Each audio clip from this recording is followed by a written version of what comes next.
This channel does not promote any violent, harmful, or illegal activities. All content provided by this channel is meant for an educational purpose only. আচ্ছা, লিটন হালদার মনে আছে তো? এই লিটন হালদারকেই এবারে বদলি করা হলো। জলপাইগুড়ি ডিআইবি পদে বদলি করা হলো লিটনকে। জলপাইগুড়ি ডিআইবি ইন্সপেক্টর হলেন লিটন হালদার। বোলপুর থানার আইসি পদে ছিলেন লিটন হালদার এবং লিটন হালদারকেই ফোনে গালিগালাজ করেন এই অনুব্রত। কয়েক মাস আগেই ভাইরাল হয় সেই অডিও ক্লিপ।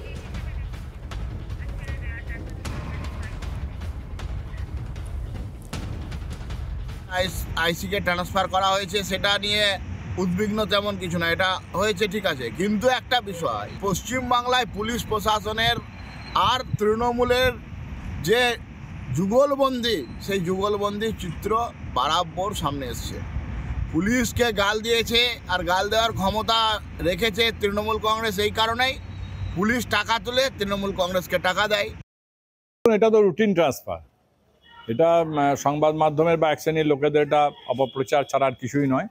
অনেকেই আইসি বা ওসিরা বদলি হয়েছেন, তারা বিভিন্ন জায়গায় বদলি হয়েছেন, কাজেই এই ব্যাপারে কোনো অর্থ খুঁজতে যাওয়া আমার মনে হয় ঠিক হবে না।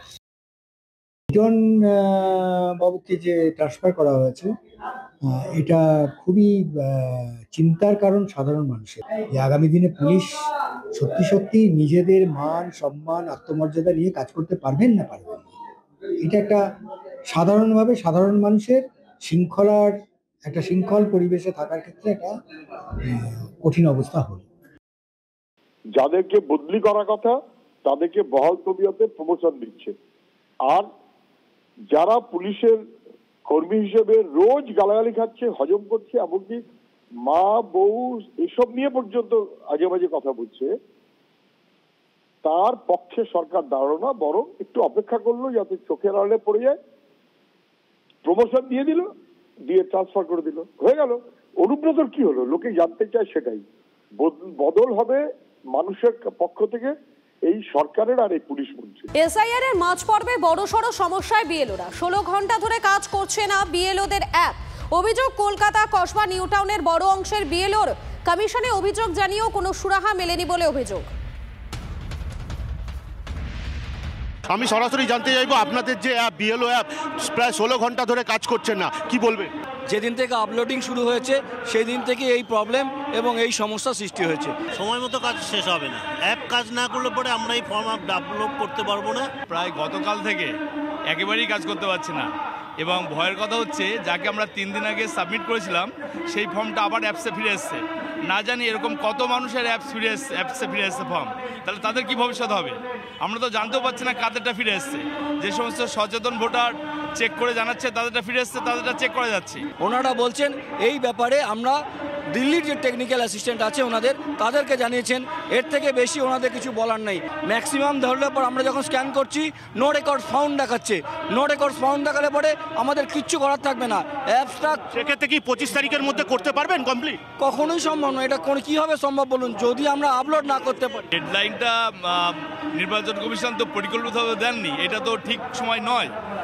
পূর্ববর্তী যে এসআর হয়েছিল 2002-এ, তার যে সময়সীমা, সেই সময়সীমার সঙ্গে এই সময়সীমা কেন এত সংক্ষিপ্ত করা হলো? কালকে সারা রাত বন্ধ ছিল, কালকে সারা রাত পুরো আপলোডটা বন্ধ ছিল, কোনো বিএলও আপলোডিং করতে পারেনি। এগুলো তো আমরা সমস্ত নির্বাচন কমিশনে বারংবার যাচ্ছি, আপনারা জানেন অভিষেক বন্দ্যোপাধ্যায়ের তত্ত্বাবধানে আমরা অলরেডি 8 বার আমাদের নির্বাচন কমিশনের কাছে যাওয়া হয়ে গেছে। আর দিল্লিতেও একটা প্রতিনিধি দল, আপনারা প্রত্যেকেই এর মধ্যে অবগত আছেন। দুঃখের কথা হচ্ছে রাজ্যে যে আমরা 7 বার 8 বার গেছি, যতগুলো চিঠি দিয়েছি একটারও প্রত্যুত্তর আমরা পাইনি। তো এই লড়াইটা তো আমরা জেনে শুনে লড়তে নেমেছি। এনআইএর জালে ভাটপাড়ার কুখ্যাত দুষ্কৃতী মোহাম্মদ জাভেদ ওরফে আন্ডা। বিজেপি নেতা প্রিয়াঙ্গ পাণ্ডের ওপর হামলার অভিযোগে গ্রেফতার করা হয়েছে তাকে। অনন্ত রয়েছেন আমাদের প্রতিনিধি। অনন্ত, কোথা থেকে গ্রেফতার করা হয়েছে এই কুখ্যাত দুষ্কৃতীকে? দেখো, মধুকল্পিতায় কুখ্যাত দুষ্কৃতীকে গ্রেফতার করা হয়েছে টিটাগড় থেকে। দীর্ঘ 1 বছর ধরে এই আন্ডাকে খুঁজে বেড়াচ্ছিল এনআইএ, কিছুতেই তাকে খোঁজ পাচ্ছিল না। গোপন সূত্রে খবর পেয়ে আজ ভোর রাতে এই আন্ডাকে গ্রেফতার করে এনআইএ, তাকে দফায় দফায় জিজ্ঞাসাবাদ করছে। 26-এ নভেম্বর, অর্থাৎ এই আন্ডা গুলি এবং বোমা চালিয়েছিল বিজেপি নেতা ভাটপাড়ার প্রিয়াঙ্কু পাণ্ডের ওপর, এবং সেই কেসে এনআইএ তদন্ত শুরু করে এবং এই নিয়ে আন্ডাকে নিয়ে টোটাল 20 জনকে গ্রেপ্তার করে, এবং এই 20 জনকে গ্রেপ্তার করে তাদের তার মধ্যে আন্ডা ছিল যে সেই ছিল বোমা গুলি চালিয়েছিল, এবং এই আন্ডা এই তাকে কেন বোমা গুলি চালিয়েছিল, কোথা থেকে অস্ত্র পেয়েছিল, এত গুলি তার কোথা থেকে মজুত করেছিল, কোথা থেকে বোমা পেয়েছিল, অর্থাৎ এই বিষয়গুলো খতিয়ে দেখছেন এনআইএ এর আধিকারিকেরা। ধন্যবাদ তোমাকে। বুথে 1194 জন ভোটার, অনলাইন অফলাইন মিলিয়ে কাজও প্রায় শেষ, কিন্তু এখনো 40 জন ভোটারের কোনো হদিশই পাচ্ছেন না বিএলও। ঘটনা রাজারহাট নিউ টাউন বিধানসভা কেন্দ্রের 235 নম্বর পার্টে। বাড়ি বাড়ি গিয়ে খোঁজ করছেন, কিন্তু 40 জন ভোটারের কোনো খোঁজ পাননি, এমনকি বিএলএরাও হদিশ দিতে পারেননি ওই 40 জন ভোটারে। কারা তারা? ভোটের ভূত নাকি ভুয়ো ভোটার? এখন আমি 40টা মতন এরকম কোনো হদিশ পাইনি, কোনো টেস্ট পাইনি। আমি অন্তত একটা বাড়িতে 3-4 গেছি, এবং সঙ্গে আমার সবসময় আমার বিএলএরাও ছিল, তারাও কোনো চিহ্নিত করতে পারেনি। না 2002 নাম ছিল না। এগুলো মনে হচ্ছে এগুলো মানে সঠিক ভোটার নয় আমার যতটা মনে হচ্ছে।